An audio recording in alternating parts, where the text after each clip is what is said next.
Hello to everyone. This is Dr. Stephanie D. Barnes, and I want to welcome you to Conversations from the C-Suite. You know, we're going to begin our broadcast shortly, but as always, I want to ask you to take a few minutes to share this out to your network because we're going to have a great conversation, and we don't want to have a conversation by ourselves. So make sure that you invoke the power of three. Make sure that you share this out with at least three people or at least three groups because we want to have people a part of this conversation. So I'm going to take a few minutes to do that myself, and then we will get this party started. It's a party with a purpose. But let's take a moment and share it out because this is a great day for a great conversation. So I'm going to take a few minutes to share it out myself and I'll be back. So hang tight and invite.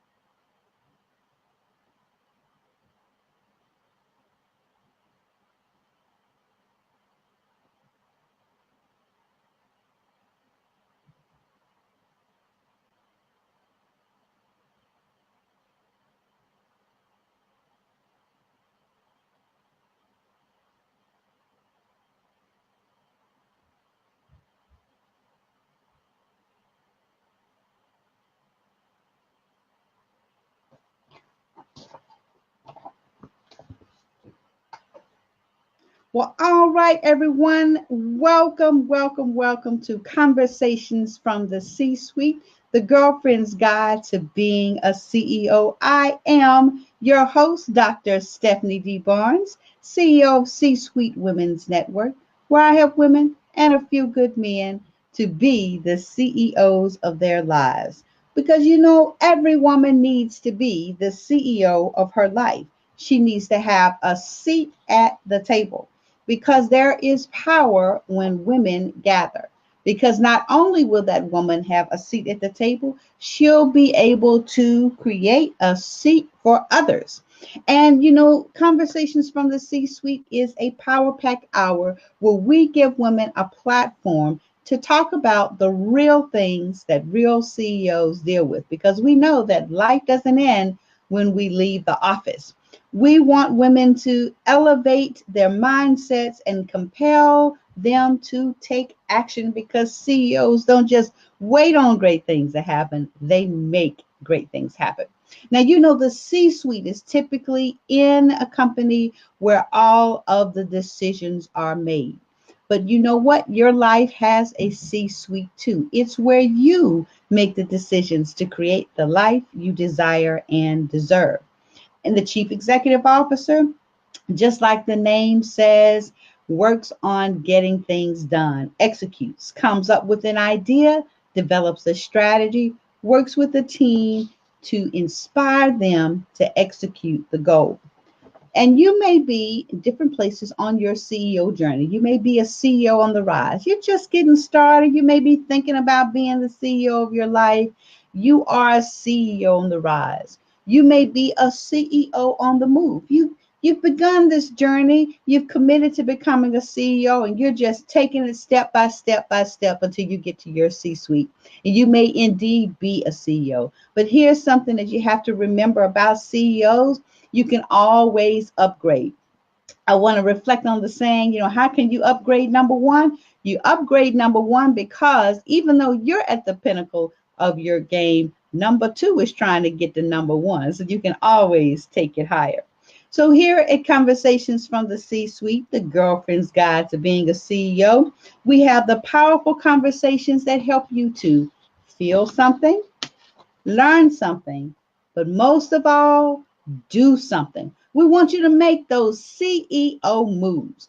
When you make the CEO moves, you create a circle of influence, you educate, empower, and elevate yourself, and you operationalize what you learn so that you can optimize your outcome.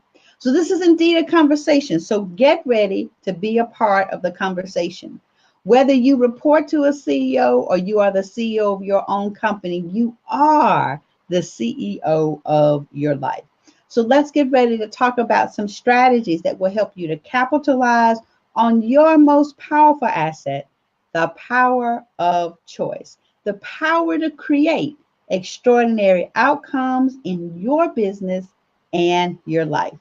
So, are you ready? Well, I'm ready. I stay ready so I don't have to get ready when it comes to having those conversations from the C-suite, because I don't know about you, but I want to be in the C-suite of my life. So tonight's episode marks a transition. Over the past few episodes, we have been spending time focusing on finances, helping women CEOs to be able to make those money moves. We talked about from the beginning just having that CEO or CFO, Chief Financial Officer mindset, so that you have a healthy relationship with money from your mindset all the way up until your practices. We've talked about different skill sets that will help you to make good decisions about don't get caught up in those D's where you are able to deal with death, disability, and divorce. Don't let mom and them taking care of mom and them take you out. Looking at strategies for elder care. And we ended the last episode with the very important topic of financial abuse, which is a great segue into tonight's topic, as well as the beginning of our relationship series. Because, as a CEO, we can't do anything without our relationships. And of course, we have personal relationships, we have professional relationships, and our relationships serve us in so many different capacities, which is why over the next few episodes, we're going to take a hard look at relationships, because being a CEO means working with a great team. So in order to have a great team work, you've got to have at the heart of it a great relationship. So we're going to segue from our series on finances into relationships with a very poignant topic that really picks up where we left off, or accentuates where we left off with our financial series episode, where we looked at the issues of financial abuse, where we explored the topic of when financial practices are more than just bad financial habits, but actually harmful habits that were intended to cause harm and intended to cause abuse, and another form of domestic abuse. So now we're going to focus into the full-fledged discussion of domestic violence and how it affects the very heart of our relationships, because we know that our personal relationships influence our professional relationships. And if we are in an unhealthy personal relationship, it is ultimately going to impact and impair what we're able to do in the workplace and in the marketplace. Its influence is going to travel with us to our C-suite. So tonight we're going to focus on domestic violence. And of course, we are in the month of October, where domestic violence is highlighted. But y'all, this is not something that just happens in the month of October. We talk about it and highlight it and raise awareness around it in the month of October. But this is a reality that many women and men, but we're focused on women in the C-suite, in conversations from the C-suite, but many people face every day. So, love shouldn't hurt. But what do we do when the one who loves you hurts you? In this powerful kickoff of this series on relationships, we're going to address the issues of domestic violence and abuse in relationships. And y'all, this isn't a pretty conversation, but it is a powerful conversation. And I'm going to start off with reading some statistics, because one of the things that I like to do is I always like to ground my conversations in facts and help us to give great information that helps us to educate ourselves so we know what we need to do. So, when I was researching for this show and refreshing my familiarity with domestic violence, I mean, I was just simply startled by the statistics. So I'm going to share some of them with you to put all of this in context. And then I'm going to bring to you a powerhouse guest tonight who is going to not only help to educate us on this very important topic, but inspire us through her powerful story of how she overcame domestic violence, domestic abuse to be the powerhouse that she is. So, here's some statistics on domestic violence. More than 1 in 3 women, 35.6%, and more than 1 in 4 men, 28.5% in the U.S., have experienced rape, physical violence, or stalking by an intimate partner in their lifetime. So, y'all, this isn't something that's happening way across the country, way across the world, or in somebody else's neighborhood. Y'all, this is happening in our very own neighborhood. 1 in 3. That means if you're sitting in the car with 4 of your girlfriends, 1 in 3 of them, at least one of them is impacted by domestic violence. So this is not something that is just a rare occurrence. There are an estimated 1.3 million victims, women who are victims of physical assault by an intimate partner each year. And even though this does affect men and women, 85% of domestic violence victims are women. And historically, those women who have experienced physical violence or domestic violence of some kind, it's always been or has been typically by someone that they know. And this is more of a risk for women who are between the ages of 20 to 24. They're at the greatest risk of non-fatal intimate partner violence. And, we're beginning to see this creep into even the younger ages where high school girls are affected by this as well.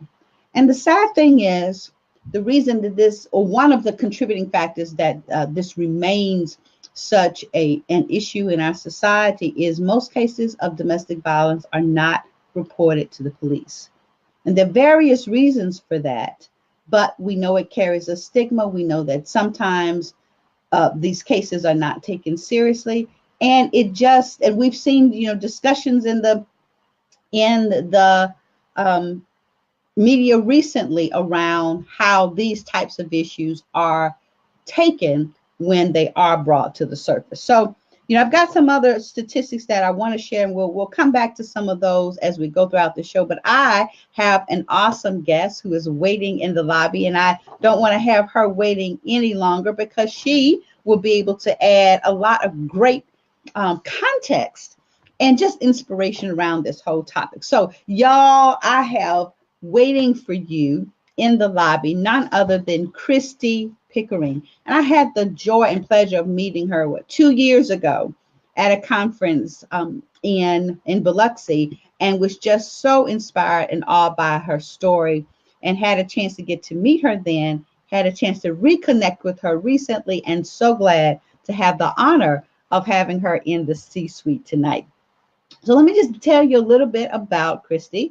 Christy has her bachelor's degree in accounting. So she has had her CPA practice for over 25 years. And over the past 16 years, she served in various leadership capacities. She's a director. She served as a director in the Hancock Holding Company, a director for Mississippi Power Company. And in 2008, Governor Haley Barbour appointed her to the State College Board, the institutions of higher learning, to oversee the 8 state universities in Mississippi. She has worked with Title IX coordinators to implement the new changes mandated by Violence Against Women Act. I hope to hear a little bit more about that when we bring her on there. But that work, along with her firsthand knowledge from living in an abusive relationship for 21 years, has led her to the point where she feels compelled to share her stories.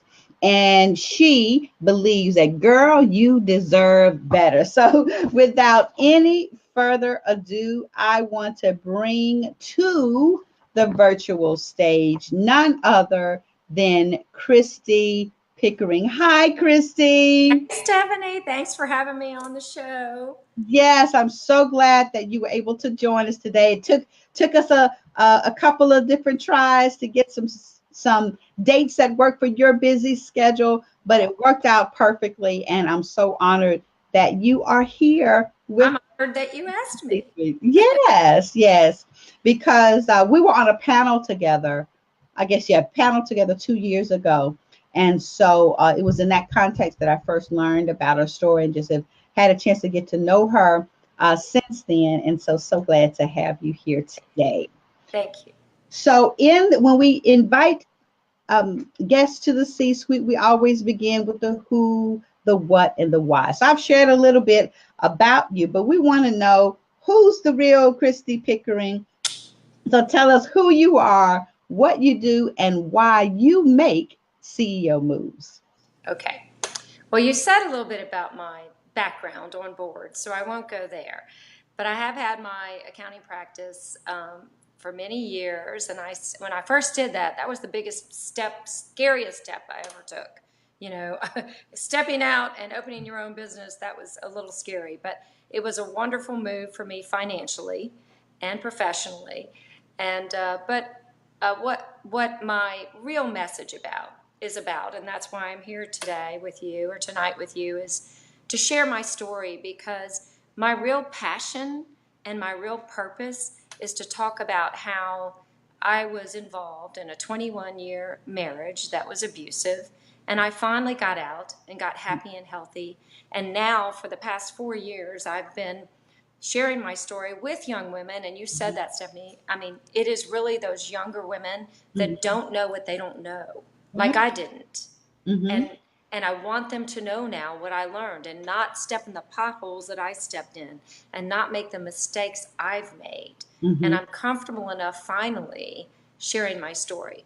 I thought those guys on the board, because this one board that I'm on, it's Hancock Holding Company, and they've now changed to Hancock Whitney Company, but I've been a director for 18 years. And for 18 years, I was the only female on that board until just recently, when they named me corporate governance and nominating chair. And then I put 2 more women on the board. But Let me just put a pause in that. You see, when women get a seat at the table, what do? Bring other women to the table. You made that CEO move. I'm gonna give you a virtual high five. Yeah. But go ahead. Yep, I knew what they needed, and we did it. And I'm very proud of that. And they have been wonderful additions to the board.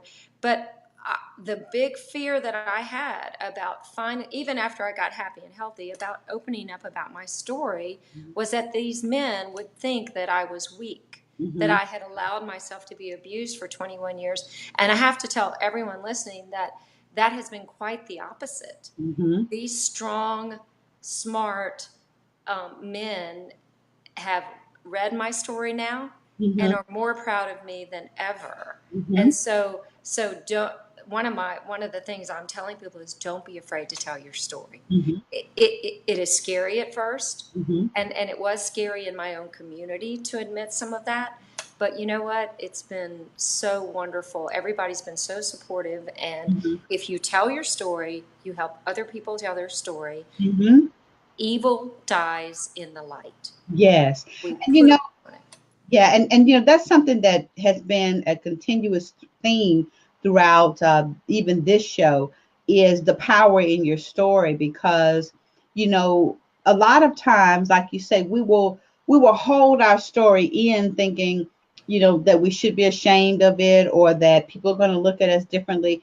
But there is power in sharing your story, because not only do you empower others, but you, I think, take back power over the things that have happened to you. You take back power over the narrative, and you get to shape your narrative in your words and in your terms. And you know, that not only empowers you, but it shares with other women and other men, or women, or other people for that matter, that hey, you know what, if she can do it in this context, then I can do it in this context. Or even those, like you said, who, once you've told your story as it relates to domestic violence and the things that you've overcome, it's helped them to gain power to do something about their situation. So I just want to commend you. Thank you. Give you a virtual round of applause and just celebrate you and Well, celebrate and, that and courage. I found two other things about it. The one important thing for me was that, and I really had started these speeches towards younger women, right? But I'd be at universities, and there was always at least one faculty member who would come up to me, someone more my age, who would come up and say, "Look, I went through abuse too, but I've never talked about it. And Mm-hmm. now that I hear you talk about it, I'm thinking maybe I should." Yeah. And maybe I should. And the more we share, the Mm-hmm. more people feel comfortable, the more it comes out from behind closed doors and we shine a light on it. But the other thing is that it helped me. You were just saying, abuse changes you in so many ways and you don't realize it because it happens slowly over time. Mm-hmm. And I have to tell you this story. When I finally wrote my book, I thought I was good because I'd been through therapy. I'd been with my new sweet husband for 12 years and I was happy and healthy. So I thought I was good. Well, Mm-hmm. when I started writing the book, about halfway in, my husband says to me one night, he grabs me and gives me a huge hug. And he said, "Baby," he said, "I'm so glad you're writing the book." And I said, "I know you are, honey." I said, "You've been very supportive and kind of nudging me along." And he said, "I don't think you understand." I said, "Well, what do you mean?" He said, "You're finally reaching towards me." And I Mm-hmm. teared up and I thought, oh my gosh. And I looked at him, I said, "Well, then why did you stay for 12 years? He said, "I knew you had it in you." He said, and I didn't know I was that controlled that even 12 years after leaving my ex-abuser, Mm-hmm. that I still wasn't reaching to this wonderful, sweet, kind man. You Yeah. know, it's Yeah. amazing. Right. And it's so freeing to share your story and just to um again, like you say, bring it to the light, Mm-hmm. because then you're able to shed light more on things that you had put in the dark, Right. and again, it inspires others to do that as well. So again, I just thank you so much and celebrate you for Oh. having that courage. And I keep using that word.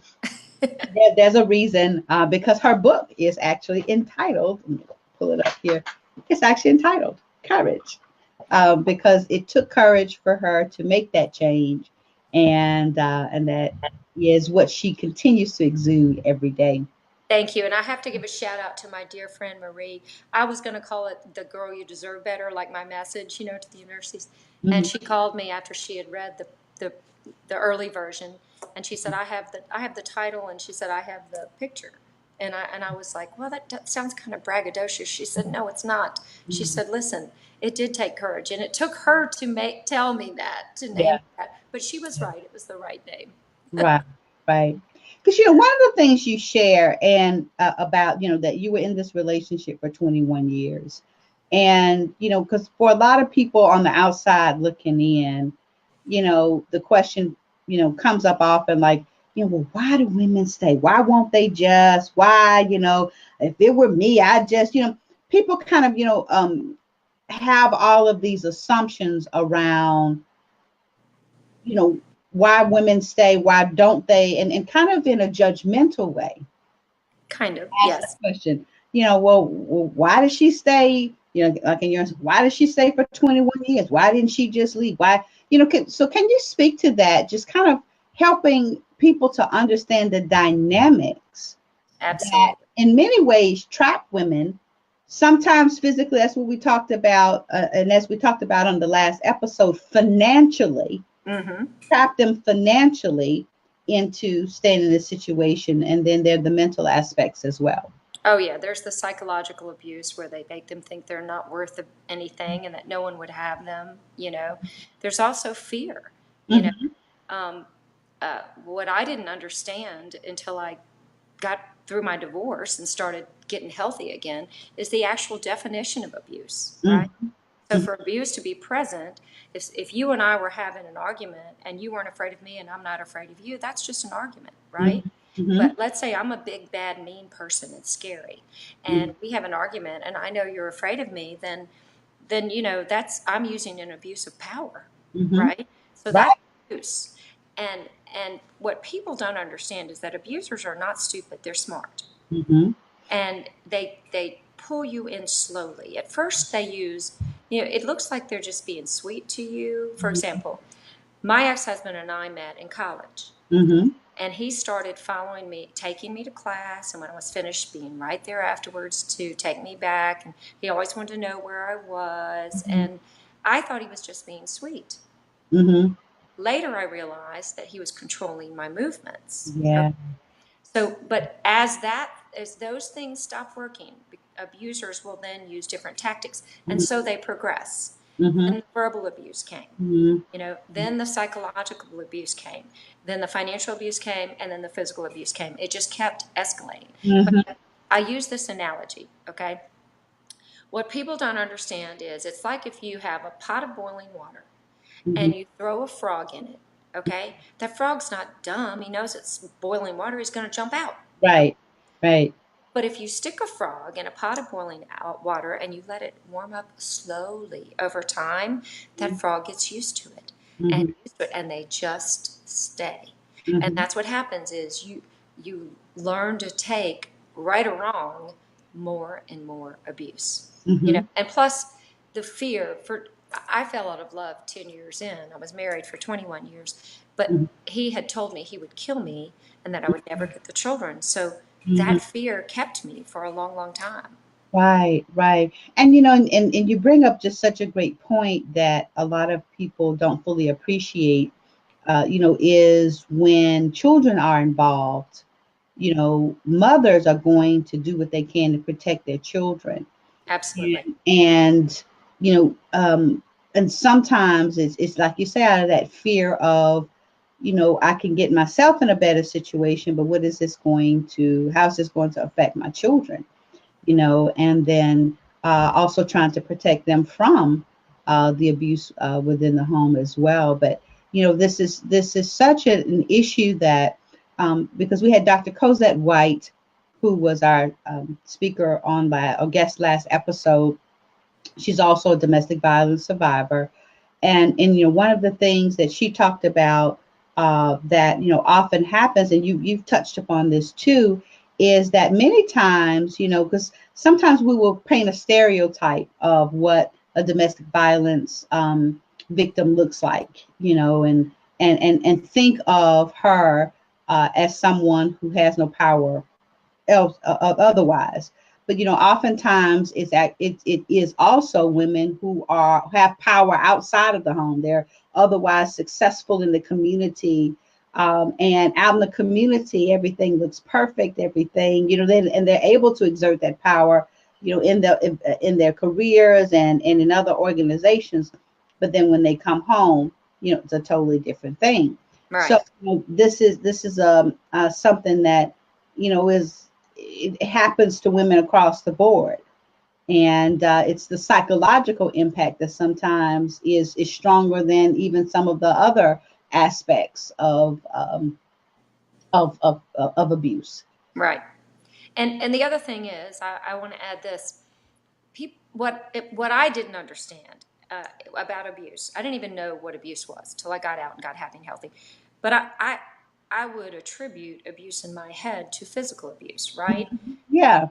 But psychological abuse and verbal abuse is just as damaging, maybe more damaging, because when you go out into the public, because when I left my ex-husband, I had someone in the community tell me that they thought we were like Barbie and Ken.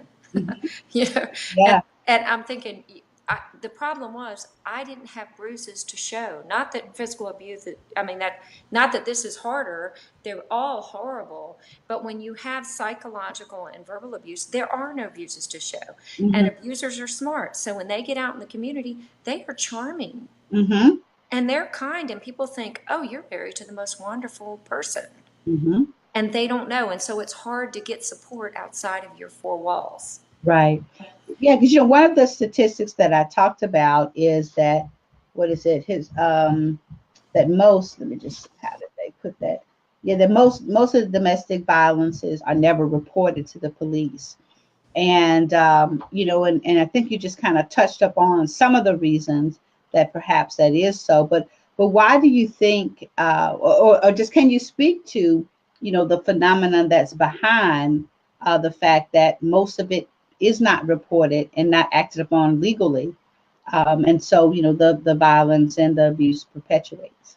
Well, and another part of my career, which you probably don't know, is I do a lot of litigation support work. So Mm-hmm. I'm hired by the court. I've been hired by the court in divorces many times to Mm-hmm. evaluate the assets and to testify, and Mm-hmm. a lot of times by the judge, sometimes by one party or the other. So I've seen a lot of this. Mm-hmm. And the problem is, and I even experienced this in my divorce, during my divorce, when the cops are called, when the police are called and there's a domestic issue, okay, and they come to the household, if they don't see physical signs, they don't know who to believe.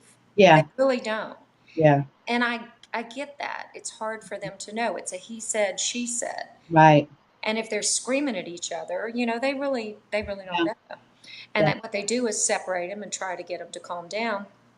But and one of the things that I would tell anybody listening is that a restraining order is only as good as the paper it's written on. It does help. It Right. does help. I mean, you do need to do it, but you need to be very aware that it might not. You still have to be careful. You still have to Right. be really careful. And the police came to my house one time and wanted to take my daughter and let her go see her father, and she didn't want to go because she's so afraid of him. Mm-hmm. And it wasn't his visitation. He was doing it to mess with me. Mm-hmm. And I just told the cops, I said, don't practice law. Mm-hmm. Don't be practicing law. Okay. I have a restraining order. I have a visitation schedule. Don't tell me she's going. You can arrest me if you'd like, but she's not going. Yeah. And again, took courage Yep. to do I that. said, take me to jail, but you're not taking her. Yeah.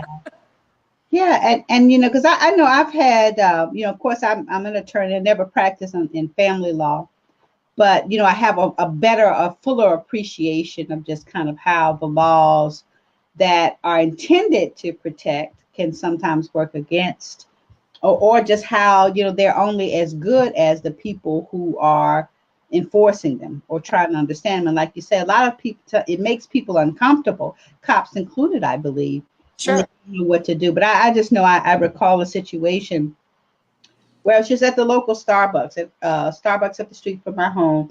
I decided to go there and work for the day. There was a couple that was having a dispute, and I was paying attention, but not. But I could, kind of see what was going on, and could tell that the man was the aggressor. Okay, because I don't know exactly what they were doing, but he had something of hers, and she was trying to get it back, and she had left, and he had been the aggressor the entire time, right? Sure. And Yeah. you could tell by the way the dynamics were that he was the aggressor. Well, at some point, he called the cops on her. He called the cops on her because she was trying to wrestle the papers from him and was defending herself. And so when the cops came, I'm like, okay, well, good. I'm thinking they're getting ready to arrest him. Mm-hmm. They arrest her. Oh, no. And I sat there for a while, and I knew just enough to know that the cops didn't have all the facts, and just decided. I said, well, you know what? I'm not just going to sit here and watch this happen and not share at least what I know. I don't know what's going to happen. I don't know what's going to come of it. But I went to the cop and I said, I don't know what facts you have, but I sat here and watched the whole thing. He had been the aggressor the entire time, and that needs to be taken into account. Good And for he, her. you know, That's awesome. and he said, are you willing to write a statement? I'm like, yes. you know, And as a matter of fact, I know how to write one. I'm going to right. And so I did. I wrote up, my observation. And again, I don't know what happened before they got there. I don't know what the deal is, but the thing that really struck me and really compelled me to move was here in Georgia, um, and in many states, they have domestic relations, as they'll call it, statute that basically anytime it's a husband and wife or domestic, husband or a relative, and you have a fight between the two of them, an altercation between the two of them, it just takes it to a whole nother level. And it's intended to protect domestic violence victims, However, it can be used against them. And I think that, my observation again on just how the dynamics played out in that context, the husband was using it against her. He said, well, because they're married, we must arrest her. Oh, wow. She hit him. And I said, well, that may be the case, but there's some other facts I think you need to know. And, and so anyway, I share all of that to say two things.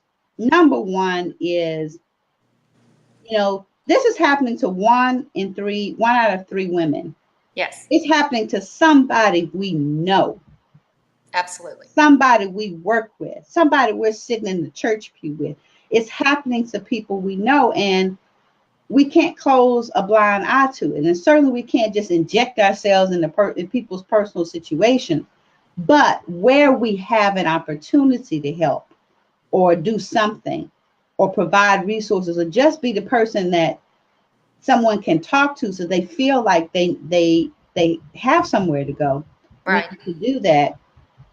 And then the second thing is, we've got to be advocates, on the legislative side as well, to make sure that there are, first of all, rules and statutes in place that protect domestic violence victims, but that also that they're not used against them. And like you say, the restraining orders are only as good as the paper, because the restraining orders are after the fact.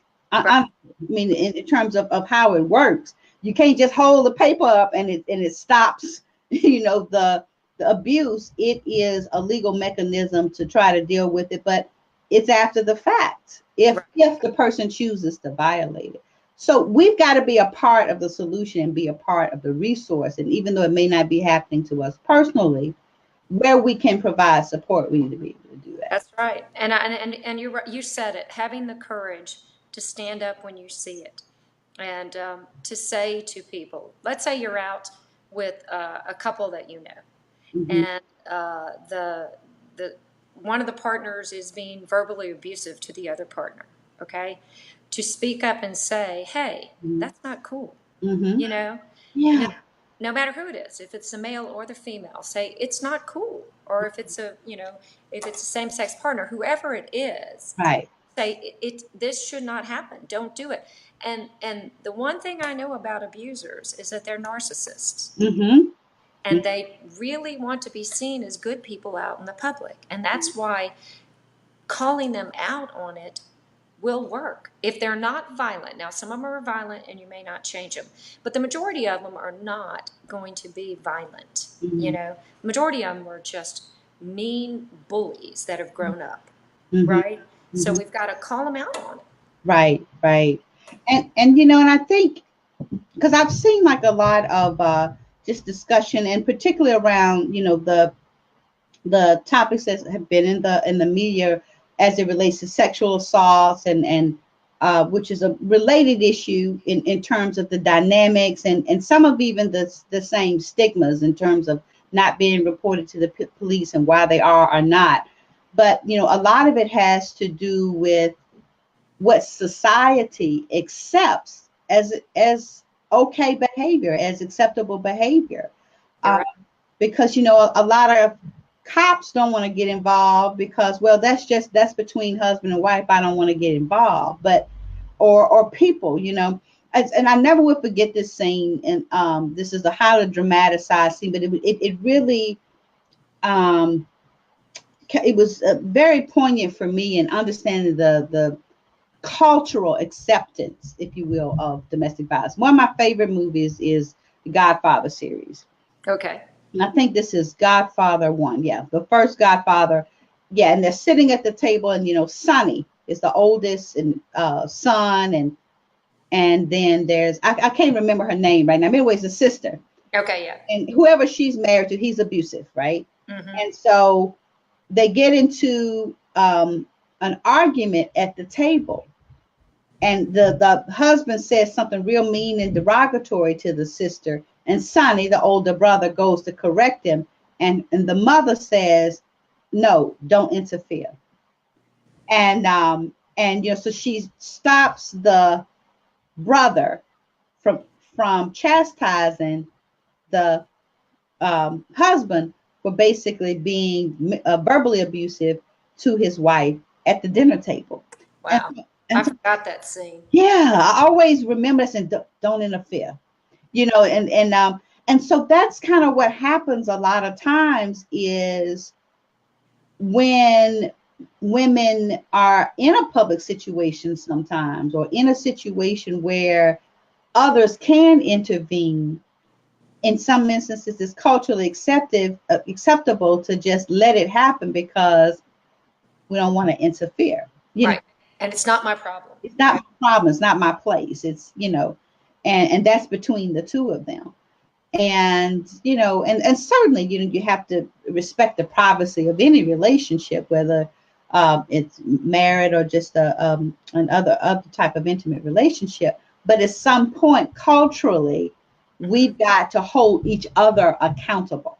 Especially people that you're related to, people that you know well, the, Mm-hmm. if it happens to someone that I know well, or that even if they're just an acquaintance, but I do know them, I'll Mm-hmm. speak up about it, Mm-hmm. because it really does stop it from, at least for that person, happening in public. Now, I don't know what happens behind closed doors, Yeah, yeah. but at least it stops it in public, and it might make them think about how that really looks, Mm-hmm. and they do care how they look. Most abusers are narcissists. So, Right, right. Right. So let's kind of switch back to, um, you know, your using, your great example of what you were able to do to remove yourself from that situation.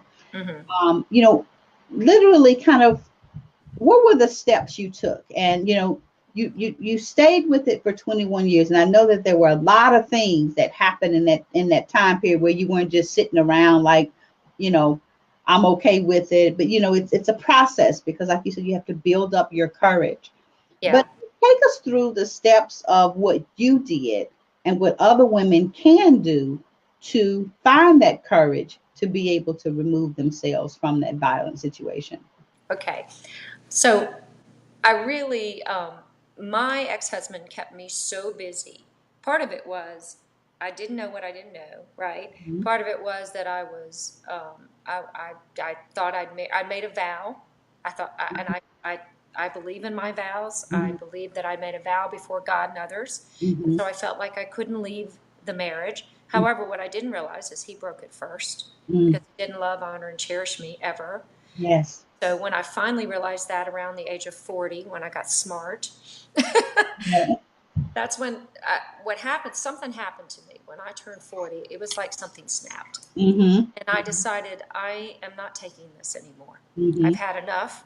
And even though he said he'd kill me, and I do believe him, I'm not going to live in this anymore. Mhm. But Mhm. I wanted to be smart about it. Mhm. And also, the other thing that pushed me out the door is that I have a son, and who at the time was 16, and Mhm. my daughter was 11, and I was watching my son start to turn into his father, Oh my gosh. and it was driving me crazy. He was starting to say derogatory things to his sister, Mhm. to me. He would sometimes smack his sister, and then of course I would go off on him. But Mhm. those were learned behaviors. Yeah, because children do what they see. Yes, they emulate, whoever the abuser is. And I'm not saying that all men are abusers, but the majority of the ones that we see are, because they're bigger and they're stronger, Yeah. right? Mhm. But in my scenario, when I talk about it, I'm talking about from my scenario. But since he was the abuser, my son was turning into him, Mhm. was going to become him. And what I didn't know is that there really is a chain of abuse, Mhm. and that his father, my ex-husband's father, was also abusive. I just never got to see it because it was behind his four walls, Right. behind his closed doors. And Right. I didn't get to see that until much, much later. And not until I actually went through the divorce, because my ex-father-in-law remarried, and he abused his second wife. Mhm. And then she told me about it. Anyway, so then I realized there really is a chain of abuse. And I got out, thank goodness, just in time. just in time. My son's okay, but he was so growing in that direction. Mm-hmm. And I didn't realize how afraid my daughter was. So anyway, I wanted to protect them.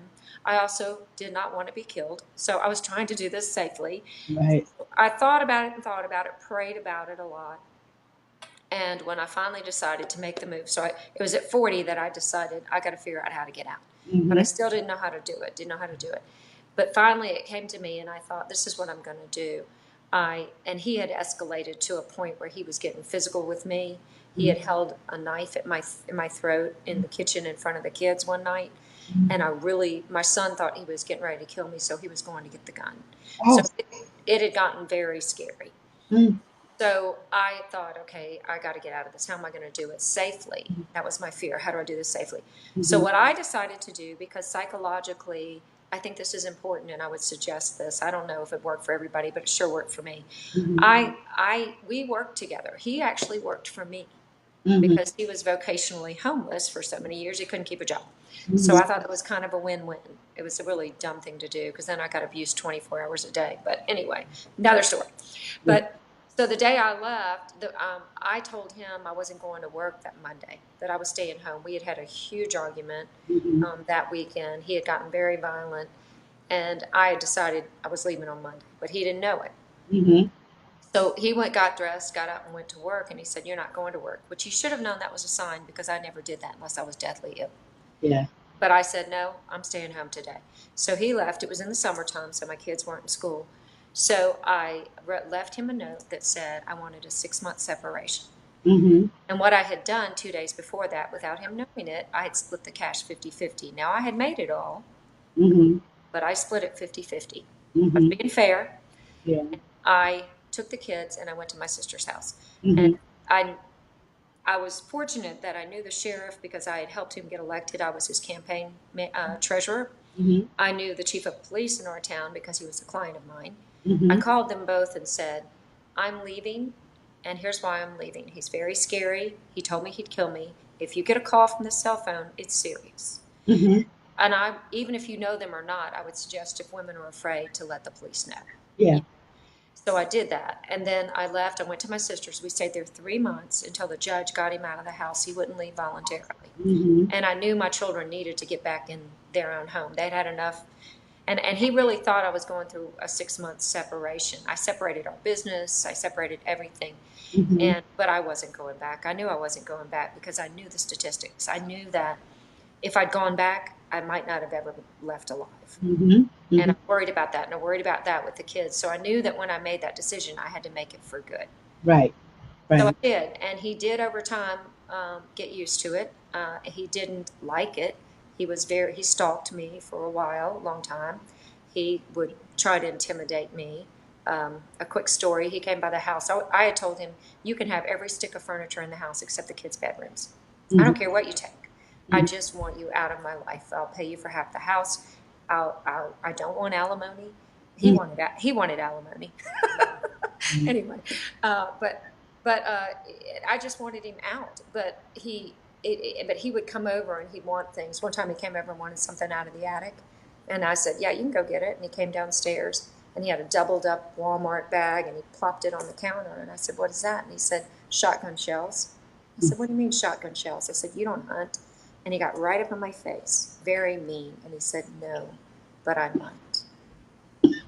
So it got scary, but I knew by then that it was just an intimidation factor. It had been 5 months that we'd been separated. He had not come after me, but I was smart about it. I was very aware of my surroundings. I did it in a way where he had time to get used to it.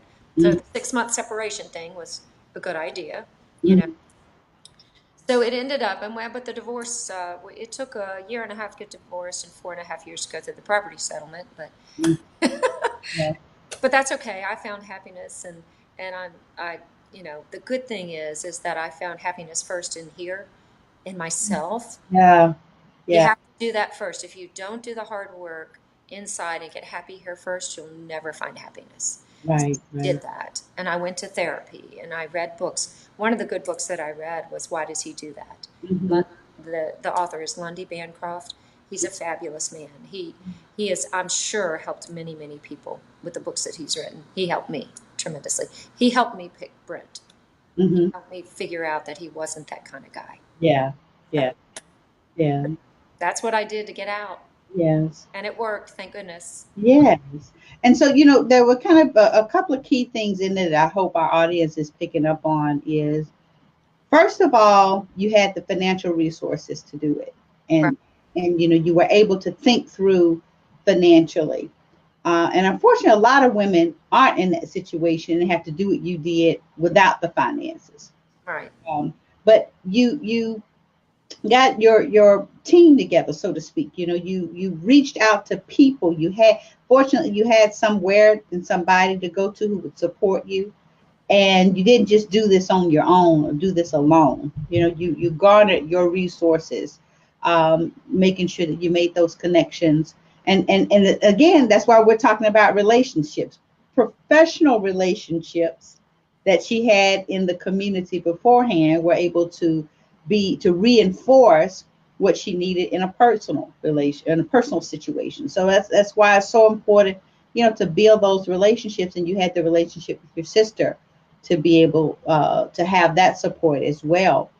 Right. And you thought through it like a CEO, and I don't know if you would characterize it that way as you were going through it.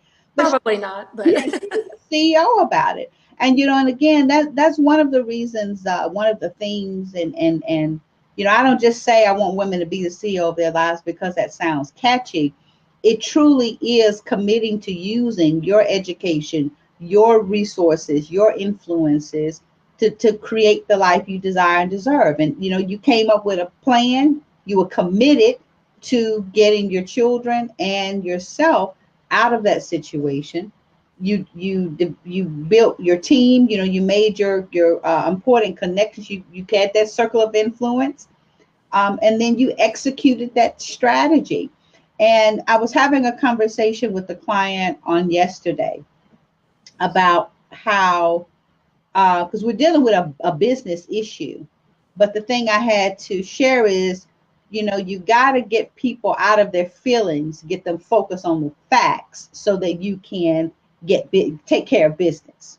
that's right. And that's one of the things that we have to do even in our own personal lives. And it's not being cold, because business isn't cold. Business is based on relationships. Right. But a lot of times, we can't get out of our feelings, or we are trapped by our emotions, or trapped by our own minds because of the psychological, what I want to say, not because it's not always abuse. In this situation, is psychological abuse, but just the like a pull, psychological pull. Yes, that we have the fear. Mm-hmm. I can't make it on my own. What happens about this? What happens about that? And a lot of times, you just got to suck it up and do it afraid, because I'm sure that you were afraid, even though you were committed. I was scared to death. Right. But yeah, you do. And it's funny. I've never thought of it that way, Stephanie, that I did. I had to formulate a plan. Right. No matter how afraid I was, I had Right. to think logically and formulate a plan. Right. And I tell these young women that I speak to, don't give up your career. Have a career. Yes. Your career. That's very, very important. It's very important to your viability and to your children's viability, to be able to take care of yourself. Right.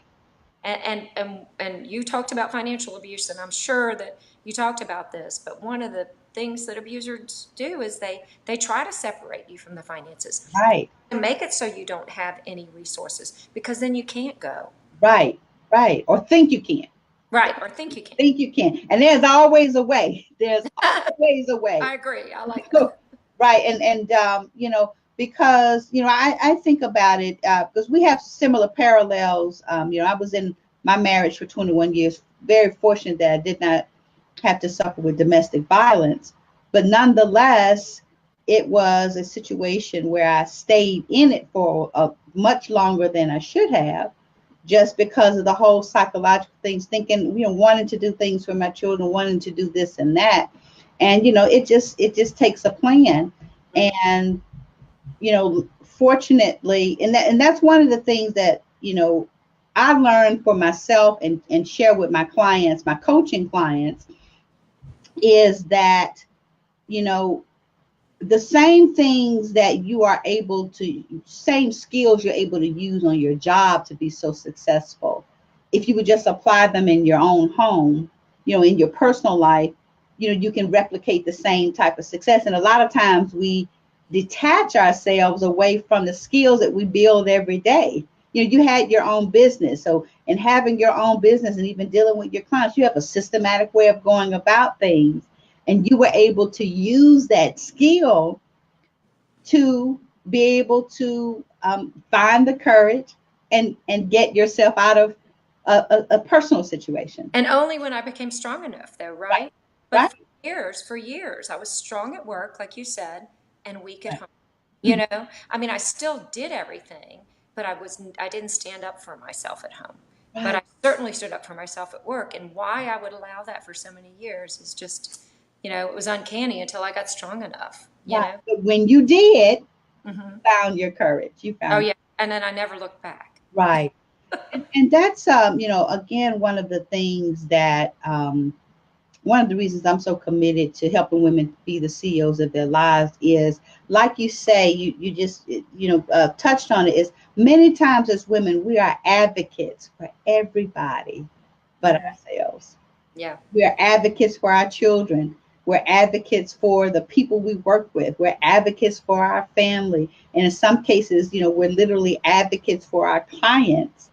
Hmm. When it comes to being an advocate for ourselves, you know, we don't think that we're worthy of the same passion that we put into advocating for others. So that's something that, you know, that's what making CEO moves is all about, guys. You know, women, not guys, but but that's what making CEO moves is all about: creating your circles of influence. Yep. Because if you're going to do anything of this nature, protecting yourself and getting yourself out of a violent situation, you've got to have a circle of influence, people who you can rely upon, elevating, yeah, and empowering and educating yourself so that you can elevate yourself. It, you know, learning what is out there for you. What do you do? Because there are a lot of resources for women, because there's so many people who are committed to this, and like people like Christy, who's now, you know, telling her story. It raises awareness, and people are more willing to help. And then operationalizing what you learn so you can optimize your outcomes. You know, so it's working through those CEO moves. and Right. And and can I just say real quick, make sure people know, I don't want anybody to take me wrong, because you are so right. You do not have to have money to get out of a bad relationship. There are centers for nonviolence all over the country. There are hotlines. There are people that have finances that can help you get back on your feet. So right, don't stay and take it. There are places that you can go. right. And because that was, as I was sharing at the end as we were closing out the financial series, that's why I spent so much time on finances, because I know that when women don't have access to finances or don't know where to go, it keeps them in a lot of situations where otherwise, they would move out of.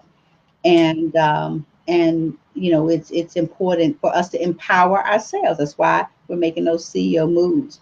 Because you touched on something, and I just wanted to use this because we've gotten to the end of the hour. I knew this conversation would get rolling and going, but but because you mentioned, you know, one of the things that really prompted you was seeing your son begin to take on those characteristics. Here's something, another statistic about domestic violence. The majority of women, 70.8%, who have experienced intimate partner violence, said it was by one partner, while 20% were victimized by two partners, and 8.3% were victimized by three or more partners. And I share that statistic is that it becomes a cycle because it becomes a learned behavior. Because, like you said, you share with the young girls, they don't know what they don't know. And a lot of times we don't know what's okay behavior and what's not.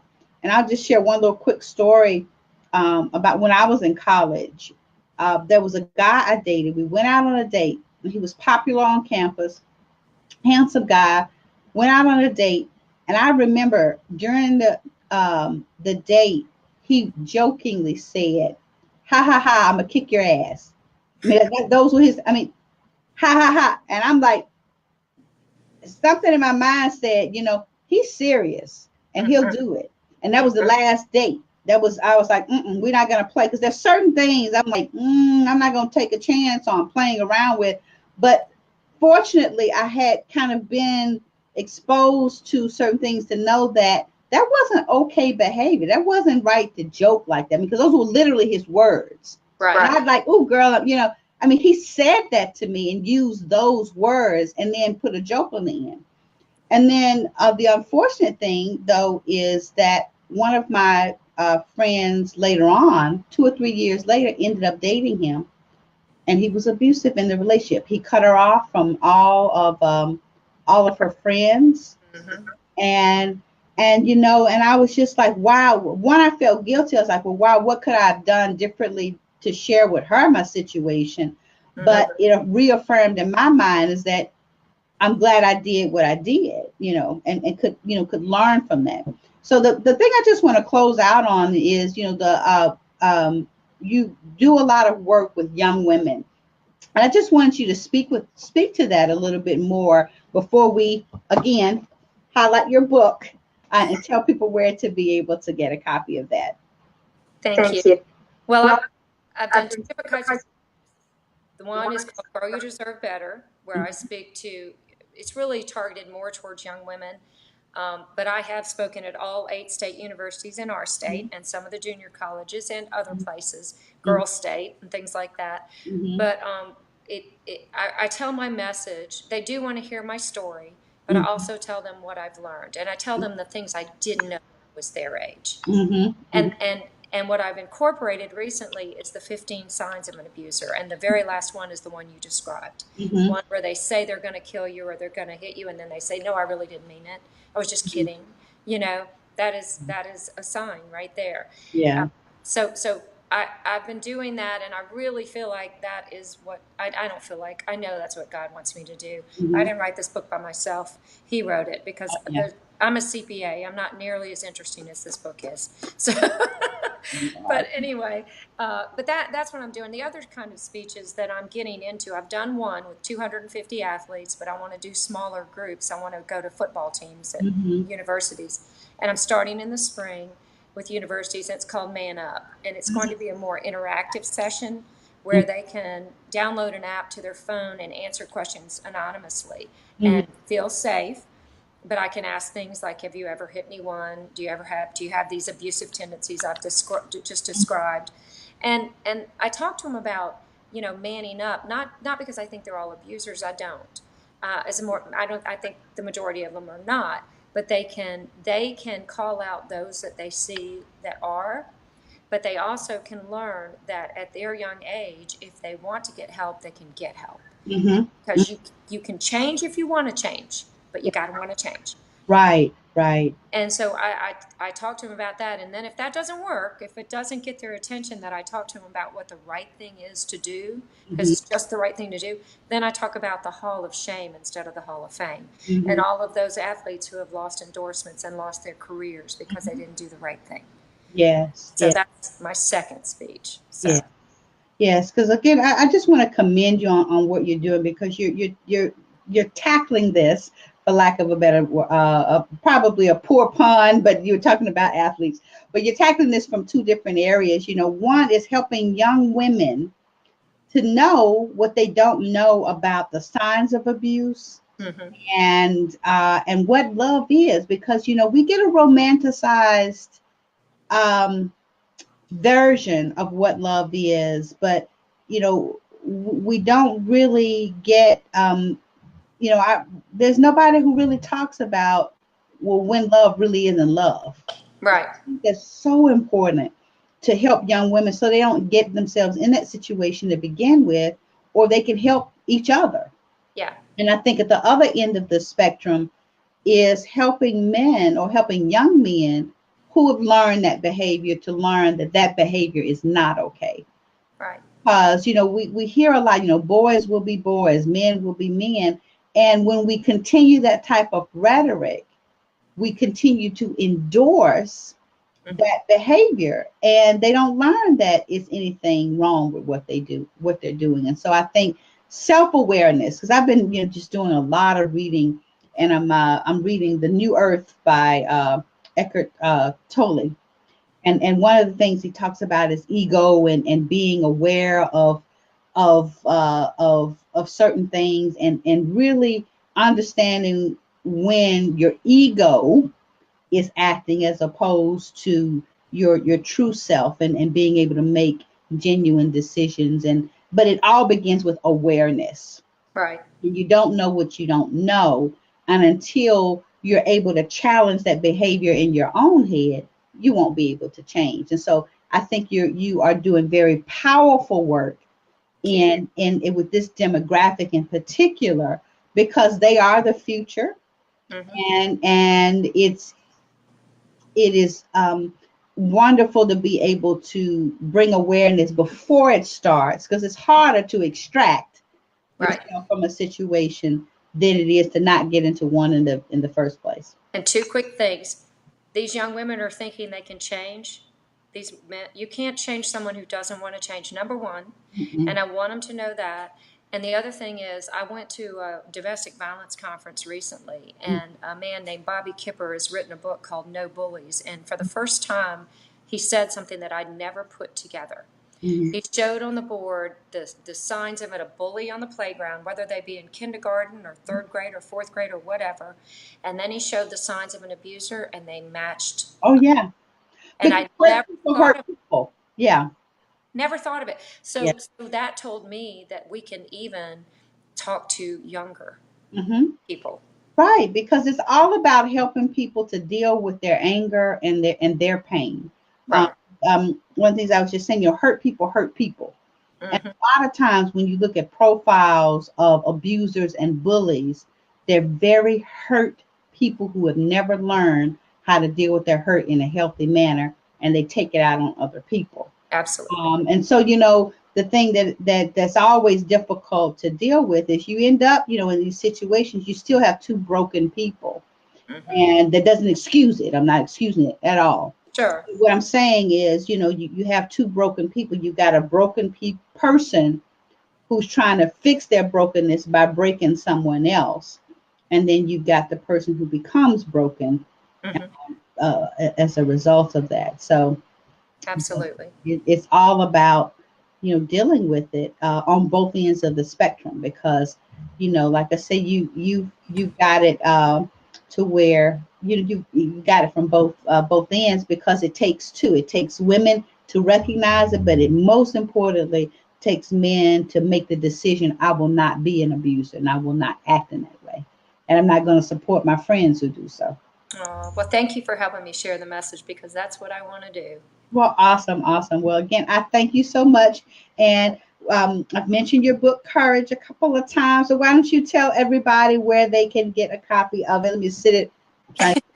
It's on Amazon. You can go to Amazon.com and get it there. And so it's not a long read. I wrote it 180 pages because I felt like young men and women would not read more than that. Yes. So anyway, but thank you, Stephanie. It's been wonderful, and I appreciate it. You obviously get it. Yes. Well, thank you. And, I was so glad to have an opportunity to get to meet you a couple of years ago. Glad to have reconnected this year, and so grateful that you were able to join me here in the C-suite tonight. So thank you so much. And again, I celebrate you.